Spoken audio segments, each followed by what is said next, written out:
When we had the screenplay, I sent it to Bradley, and I think he responded really well to the character. We started talking. Your concern was that I was gonna do rat-a-tat, sort of Jimmy Cagney delivery pastiche, and we talked about the dialogue first before meeting in person. Am I recalling correctly? Yeah, it was just talking about how I could best service the movie in that role. So I was asking about the tone you wanted to set. What was the tableau? What were the brushes? Folks here, they don't make no never mind who you are or what you've done.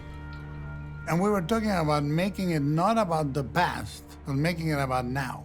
Then you invited me to discuss it in Los Angeles, and as proof of my commitment, I had to go 3 flights of stairs, which I normally don't. Stairs and I have a non-aggression pact. Yeah, and I said, "Hey, do you want to hang out in the roof?" Yeah, you took me all the way to the roof, and I was like, "Okay, buddy," and I was carrying a bunch of books. I was carrying a bunch of reference books from the 1930s, but one of the things we discuss is the way people, men especially for this part, carried themselves and carried their costumes. Their hats were like second nature. Like we see somebody with a hat now, it feels like an artifice. And we started looking at photographs of ex-convicts and convicts in Australia, crime photos from the 30s.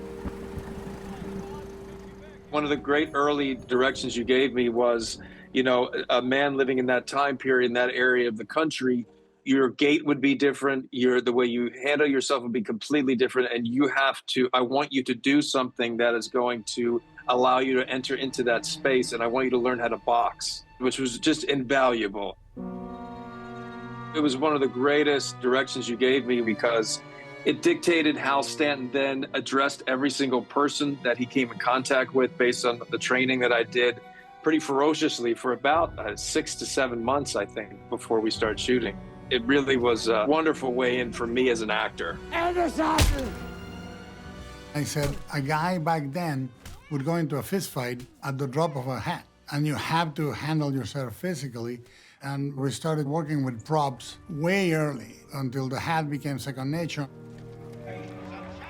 I gave him a package with his suitcase, with books and clothes and everything from the period, which I acquired myself before even production started.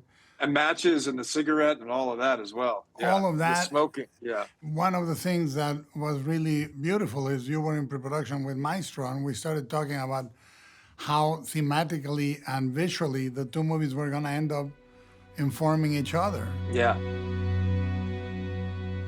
For us, I think that movies make sense not as a filmography, but a biography. So we try to find things in there that we are trying to decipher about ourselves or the world. We talked about how we don't know the boundaries of truth as a society, as people. It became through the months and actually years because of COVID. Yeah. It became a very intense dialogue between two people, between two minds. And it started that day after 3 sets of stairs.